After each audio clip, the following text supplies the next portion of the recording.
Hello and welcome to Socialism, the weekly Marxist podcast from the Socialist Party. It's budget setting season again for local authorities in Britain. The Tories and central government have succeeded in making local councils do their dirty work and implement savage austerity for a decade.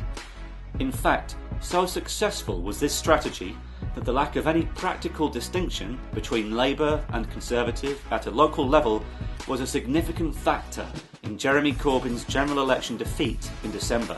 From the perspective of many in working class communities, nothing ever seems to change.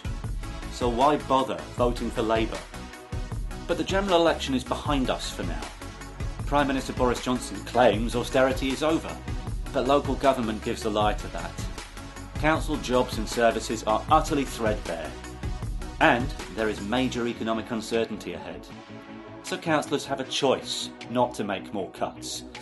Either they can carry on acting as managers of austerity, as tame local representatives of Tory central government, or they can set no-cut budgets and demand the stolen millions back from Westminster, as fighting representatives of local workers and residents. This could even paralyse and eventually overturn Johnson's unstable Tory government. The Socialist Party calls on Labour councils to fight, and for Labour leadership candidates to commit to pushing for such a fight. It's the same road taken successfully by the famous Socialist Liverpool Council in the 1980s. Now is the time to take the Liverpool road once more. This is a rerun of episode 16 from January 2019. The situation has changed, but councils still have the power to defy Tory cuts, and the need for councils to fight remains. So this episode of Socialism asks, are no-cuts council budgets possible?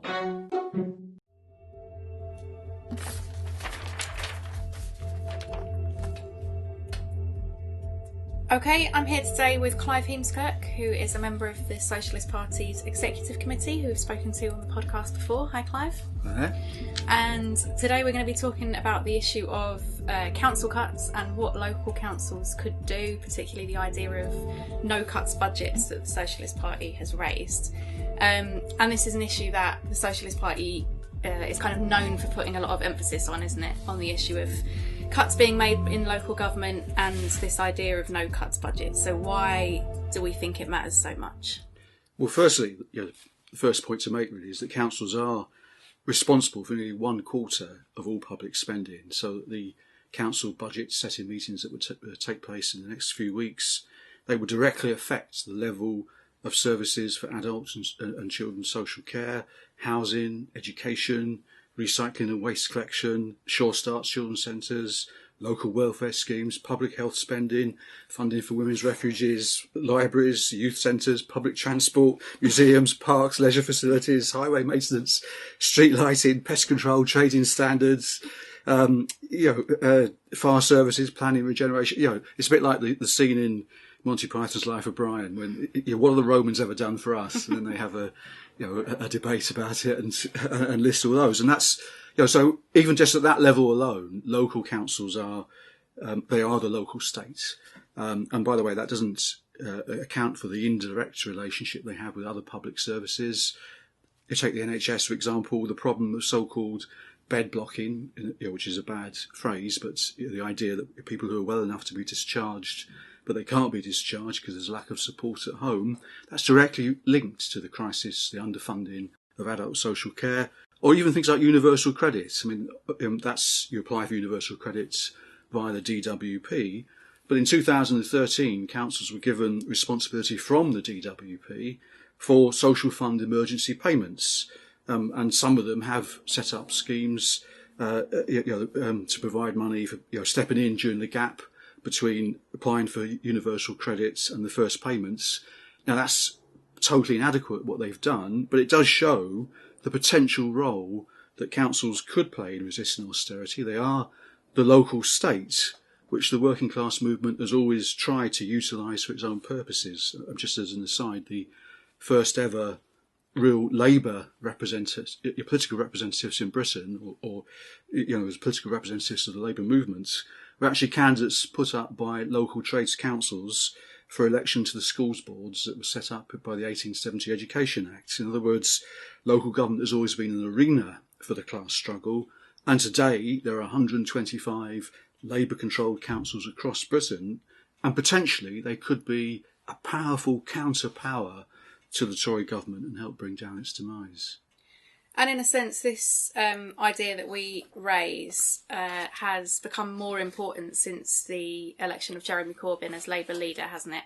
And these budgets that are just about to be set by local councils are actually the fourth round of council budgets since he has become leader. So what's been his approach, the approach of John McDonnell and the leaders of Momentum, for example, the Corbyn supporting group, to the issue of cuts that are being implemented, particularly in Labour-run councils?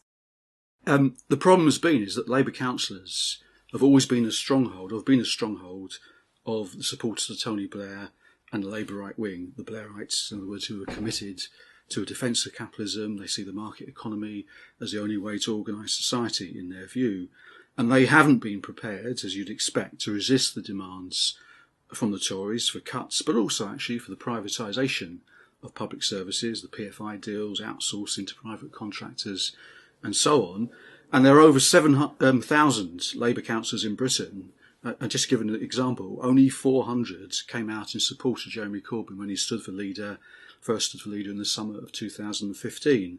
Probably has less support amongst Labour councillors than he had in the Parliamentary Labour Party at that point. Polly Toynbee was very concerned at that stage, for one, about the pressure that those Labour councillors would come under. The right-wing Labour councillors would be under pressure. As she said, they'd be encouraged by Corbyn, or there'd be moves locally encouraged by Corbyn to set illegal budgets, as in Liverpool and Clay Cross. So it was seen as a stronghold of the Blairites, which should have been taken on by Jeremy Corbyn and his supporters. Now, I'll come on. Perhaps we'll discuss Polly Toynbee's point about illegal budgets later on. But the point to make here is that, unfortunately, in the same way as Jeremy Corbyn hasn't taken on the Blairite MPs, the majority of the Parliamentary Labour Party is still bitterly hostile to Jeremy Corbyn and his anti-austerity position. It's also a fact that the right wing have been left largely unchallenged in their position in local government, even to the extent, actually, at the 2016 Labour Party conference, there was a constitutional amendment that was passed. This is under Jeremy Corbyn's leadership. He didn't speak out against it, which made it an automatic disciplinary offence for Labour councillors, quote, not to support a legal budget proposed by the council administration. In other words, it gave greater powers to the council leadership of Labour groups to clamp down on any rebel councillors. And then also early on in the leadership, again, unfortunately, Jeremy and John McDonnell looking really to conciliate with the right wing rather than take them on. Jeremy and John were pressurised into sending out a circular letter to local council Labour group leaders, and saying that Labour councils must set, quote, balanced budgets under the Local Government Act of 1992, and then later on, and if they don't set a budget, a council officer will do it for them.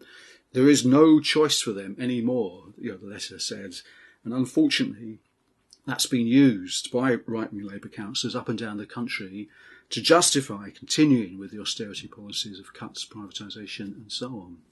And obviously we think that that's been a mistake, that approach. So what should their approach have been? Well, first of all, I'll just make a point about not setting the budgets, which was in the John McDonnell, Jeremy Corbyn letter. That's actually a red herring because nobody suggested not setting budgets, although it was a tactic that was adopted in the 1980s by, amongst others, John McDonnell when he was a councillor on the Greater London Council, the GLC.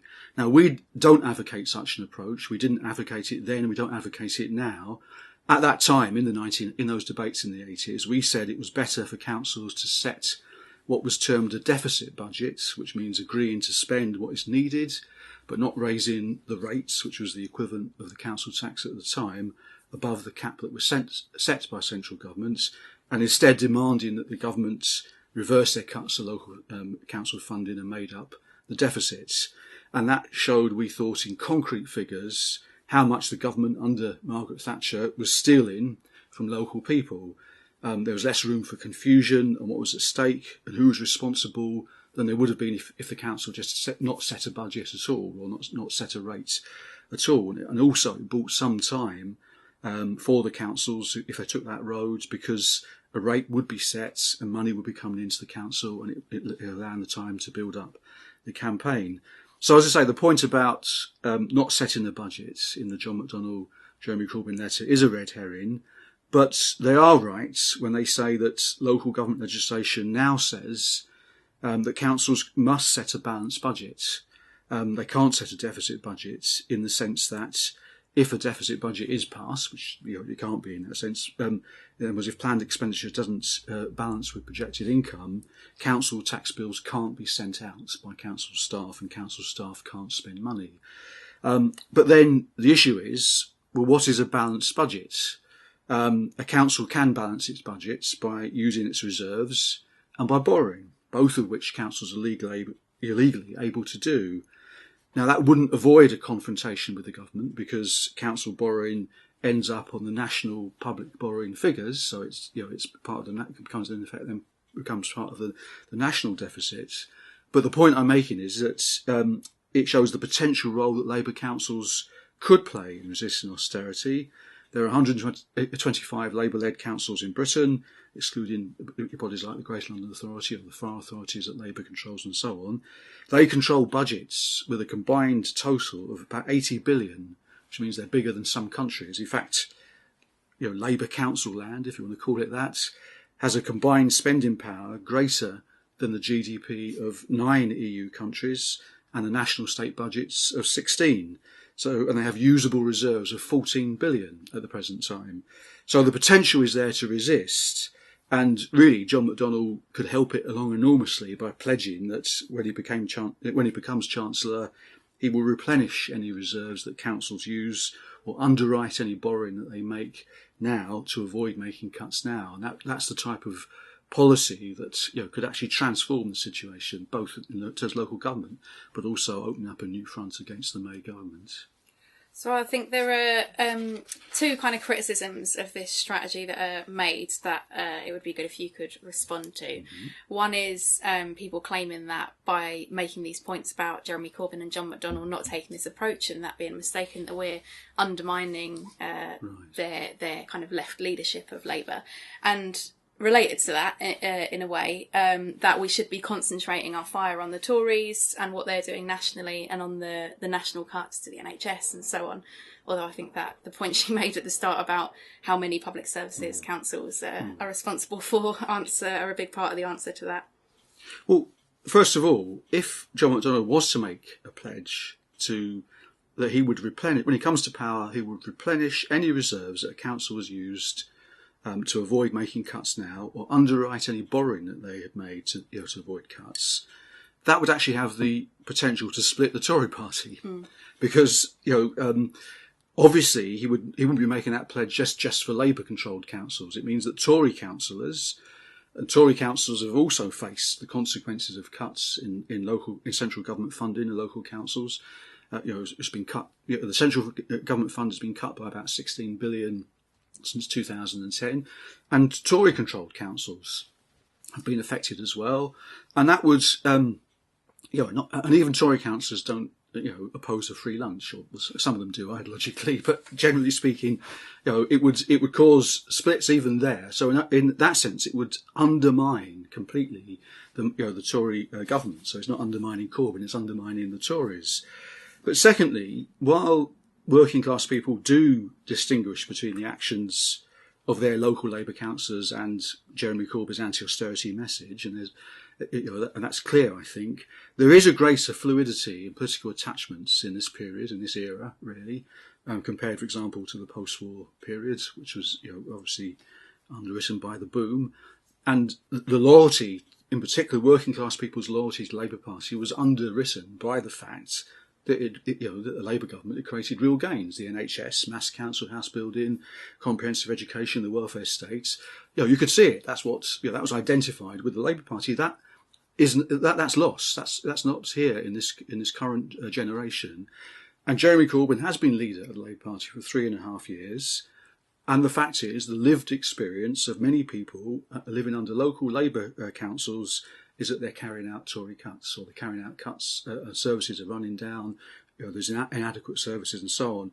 And unfortunately, I think that's far more undermining of Labour or of Jeremy Corbyn than fighting back and being prepared to fight back. And lastly, I think, and this is an important point really for trade unionists, for socialists, anti-austerity activists to take on board, it does put a question mark over how a Corbyn-led government would respond to the pressures from the defenders of capitalism that he will face in the IMF, the CBI, the Bank of England and so on, telling him that he can't reverse cuts in to public spending, he can't carry through nationalisation of the railways, he can't end the PFI contracts and so on.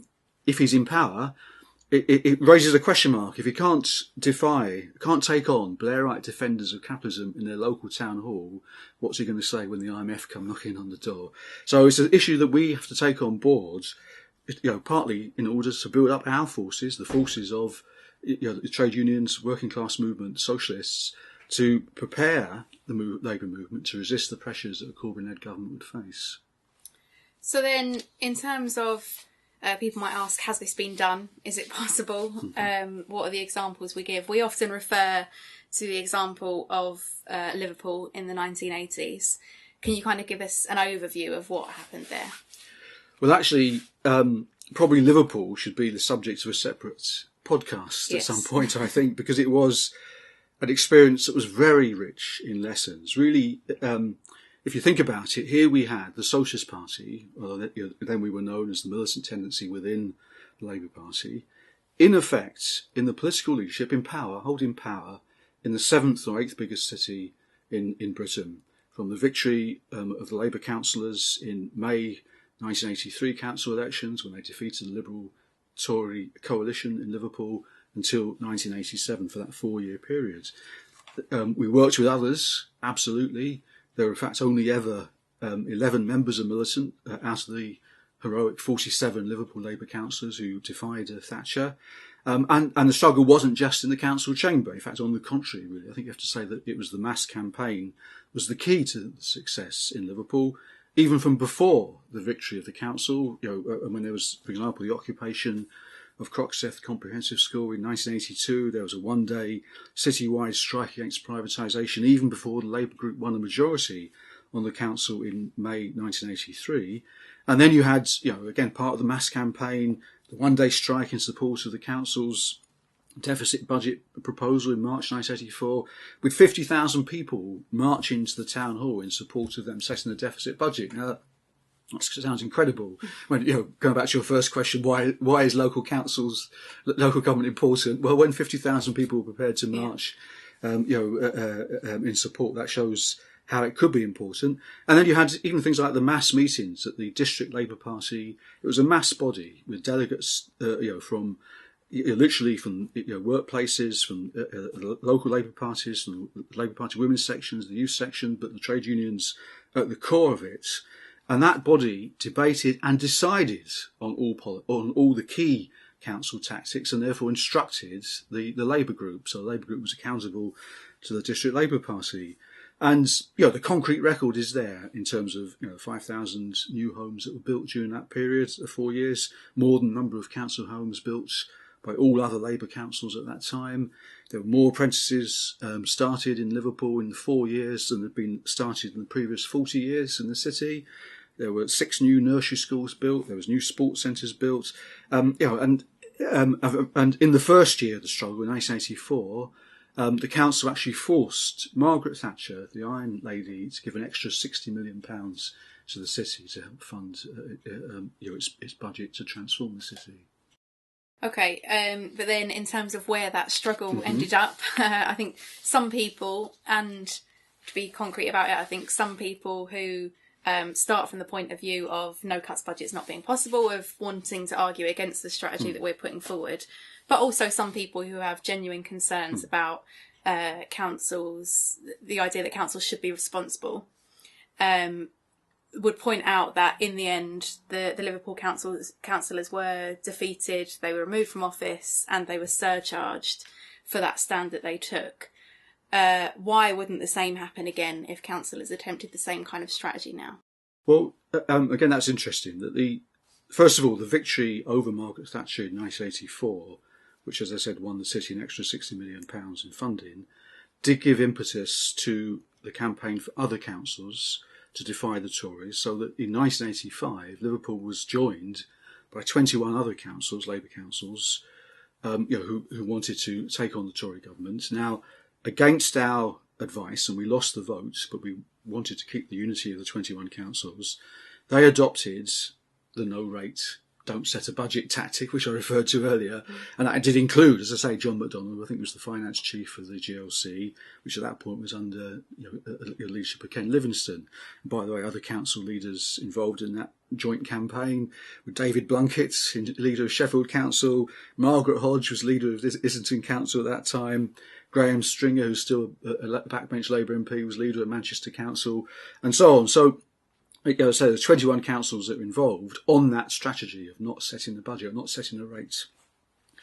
But with the exception of Lambeth Council, whose leader was Ted Knight at that point, they all backed down. So that eventually, in June, Liverpool passed a budget. It did set a budget. This time it was another deficit budget and got set for a further confrontation with the Tories. But this time, as opposed to 1984, it was against the background of a government that defeated the miners. The miners went back to work in March 85 because of the role of the TUC leaders. That's absolutely clear. And they had and the government had the open backing of Neil Kinnock as leader of the Labour Party. We all remember his famous conference speech denouncing Liverpool Council in 1985. Actually, so I remember it. I know of it. You know of it, exactly. Kinnock joined in the attack. They set up an inquiry into the District Labour Party in particular and begun the expulsions of militant supporters. So it's true, eventually the councillors were surcharged. They went through legal appeals up to the House of Lords, but finally they were removed from office. It's true, they were surcharged and then debarred from office in March 1987, although that is 4 years after the victory that they won in 1983. But it is important saying here at this point, because there is this mythology that's built up around it, the councillors were not surcharged for setting a deficit budget. And that's the mythology that's put around, because they set a deficit budget both in 1984 and in 1985, but ironically they were surcharged because they delayed setting the budgets in 1985 until June in order to keep the United Front going with Ken Livingstone, Margaret Hodge, David Blunkett and so on. And that was the breach of the law. They didn't, in effect, collect in the money for that gap when they hadn't set a budget.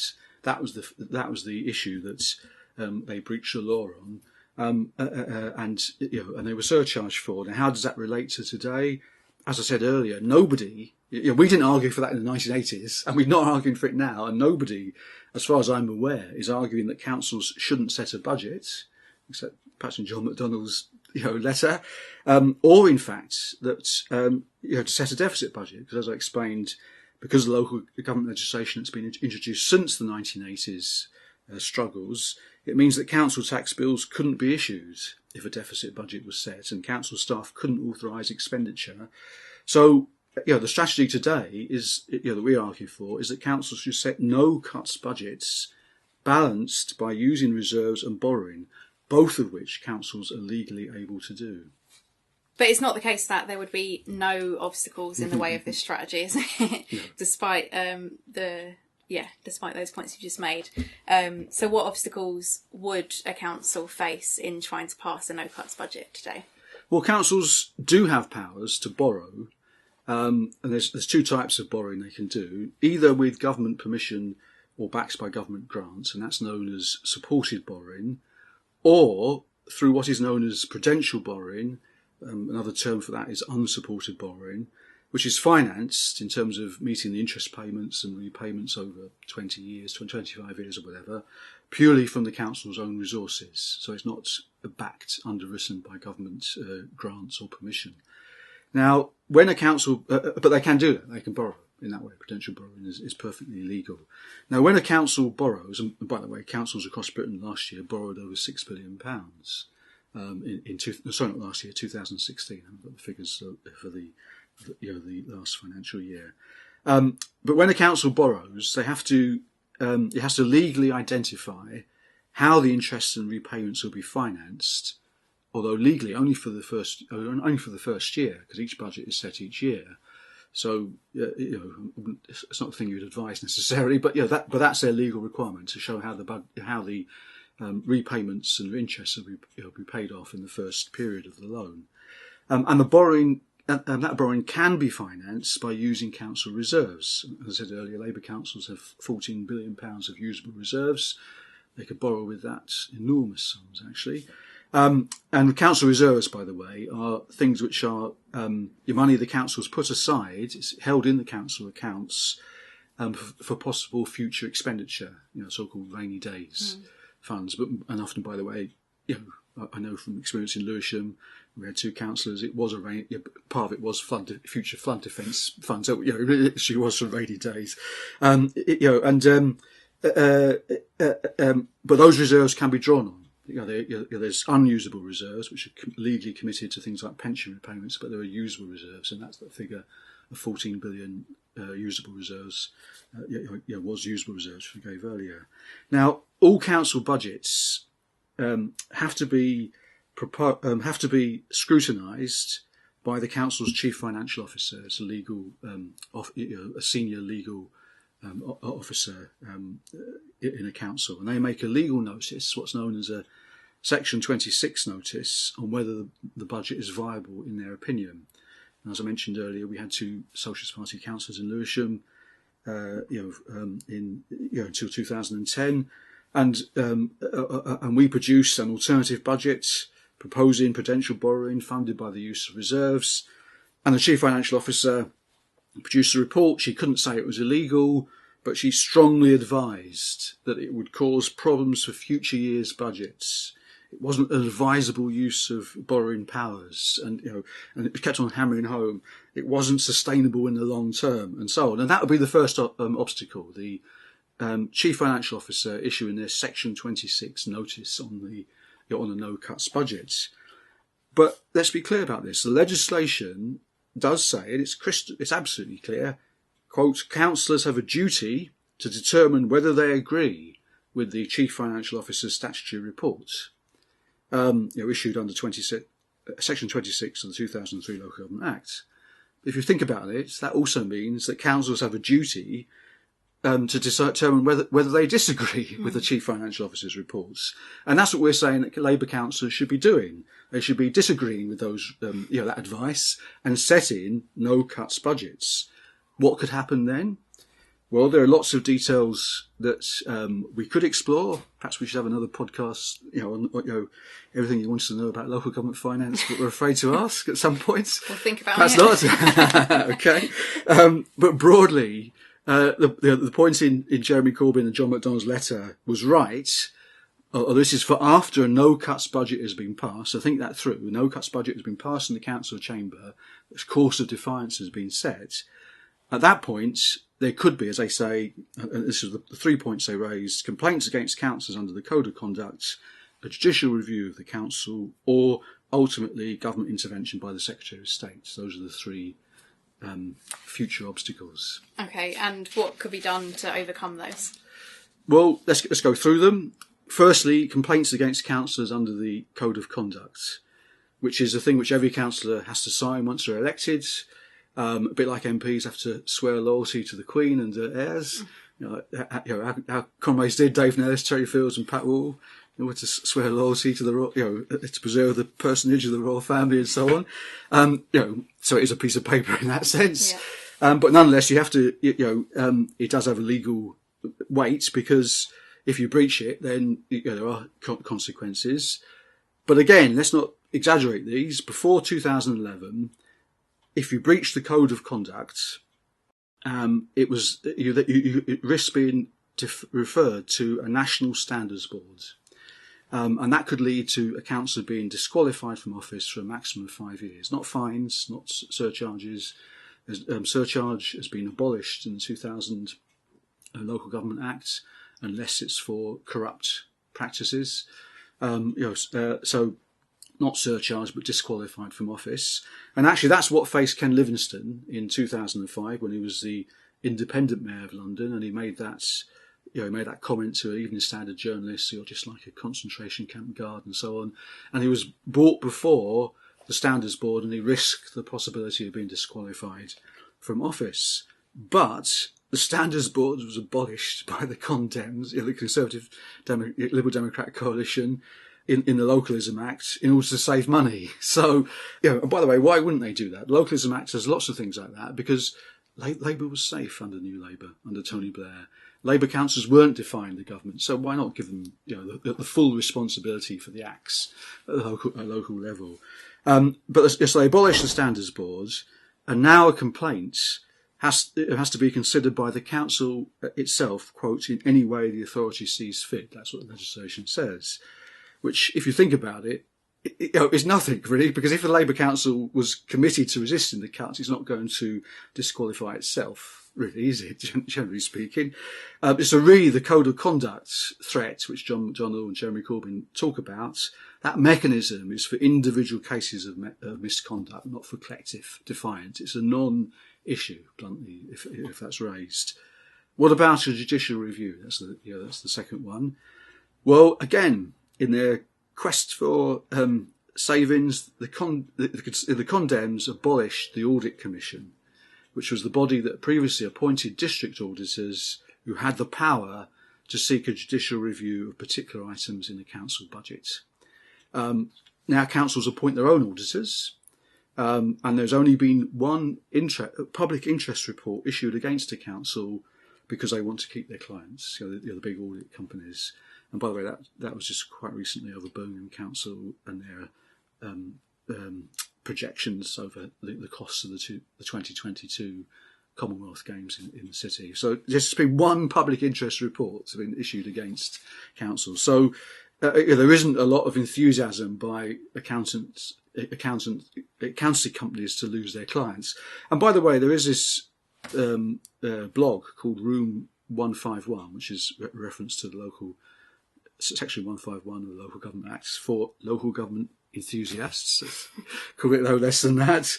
And there's been articles on it that saying that Section 114 wielding chief financial officers rarely escape unscathed when they come into conflict with their council leadership or with the council. And that's the same point about the third point, which Jeremy Corbyn and John McDonnell raised, of commissioners. Where the government can appoint commissioners, but after an investigatory process of a number of months, at least as a bare minimum, often a lot more. And that does, which obviously creates time to build a campaign after the no-cuts budget has been set, so people know what's at stake. And they can appoint commissioners after that investigation, and that process is exhausted, to take over particular council functions, and in this case that would be the budget setting functions of a council, which can be proven to have suffered a governance failure. By the way, that can be legally challenged, of course, by the council in that process. So it's a process, and in the interim, the council's still in power, not implementing cuts, mobilising opposition, and so on. Now, as an example, those powers were used in 2015 after a report found that Rotherham Council wasn't fit to handle child sexual exploitation cases, but winning public support for commissioners to intervene in the Rotherham scandal is one thing. Imagining Theresa May, the Theresa May government, having to stand up in Parliament and justify deploying commissioners, even against one council, but if half a dozen councils or whatever, and to take over their budgetary functions, when those councils are backed by a mass campaign, by the leader of the opposition, mobilising popular support in the national campaign against the cuts. That's an entirely different issue indeed. Okay, and I think that relates then to probably the answer to the last question I'd like to discuss, which is that this strategy that we put forward of no cuts budgets, of using reserves and borrowing powers, can only be temporary, can't it? That eventually those things are exhausted. So what comes after that? Well, that was the key argument used, for example, in Lewisham by the chief financial officer when she said, it would cause problems for future year budgets. It wasn't sustainable in the long term. That's the issue that's raised. Or, for example, in Southampton, where the rebel councillors put a similar type of budget amendment back in 2013, and the Labour Labour-led council, got QC's opinion to try and argue against it, and the QC wrote back and said, at best, the proposal relies on a hope that central government would, at some indeterminate point in the future, increase funding to the council by an indeterminate amount. So it's, pompous legal case, but making in effect a political, exactly that political point is not sustainable in the long term. In terms of what stopping cuts now, that's a different question. But it is worth arguing or asking, really, in relation to that point. Thinking back to what is now over 28 years ago, going back, say, to November 1990, when Margaret Thatcher was still the Prime Minister, but she was facing a clash with Tory MPs over Europe, and she was facing mass non-payment of the poll tax, mass opposition, in fact, to austerity measures by her government. How many chief council finance officers or eminent QCs at that point would have decided, looking at their budget plans for the following year, this was November 1990, so they're preparing budgets for the 1991 budget making period, how many of them would have confidently predicted that just 4 months later Thatcher would have been gone and local councils would have been given an extra £4.3 billion, which in today's money is £7 billion, so that the last poll tax bills that went out in March 1991 would be cut by £140 prior to its abolition in 1992. So, who are they to say, that, a struggle cannot win concessions, cannot win resources? And that's really the real issue here. Why can't Labour councils begin a campaign that does to Theresa May and what the joint pincer movements of a crisis over Europe and the mass anger and the organised campaign against the poll tax did to Margaret Thatcher in 1990, by the way, in which, of course, the Socialist Party played a critical role in organising that mass campaign of non-payment of the poll tax. In other words, really, that's the main point I want to get across. Why can't local government once again be an arena for class struggle and a weapon for the Labour movement? Thanks very much, Clive. Thank you. Socialism is produced by the Socialist Party, the England and Wales section of the Committee for a Workers' International. This week we heard a rerun of Clive Kirk, and I'm James Ivans. If you agree with the policies and actions the Socialist Party is fighting for, we need you. Join our campaign to build a truly effective working class fighting force in the trade union and labour movement. Join the Socialist Party now. Send us your details at socialistparty.org.uk/join. If you live outside England and Wales and want to join the fight for socialism in your country, contact the Committee for a Workers' International by visiting socialistworld.net. Help us spread the word about Socialism the podcast by giving us a 5-star review and subscribing so you don't miss out. And don't forget to recommend us to your co-workers and friends. We want you to send us recordings from picket lines and campaigns and reports of your activity. And we want your questions, comments and ideas for future episodes. Email socialismpodcast@socialistparty.org.uk. Socialism the podcast has no wealthy backers. We survive thanks to the financial support of ordinary, working class and young people, and we're proud of the political independence that gives us.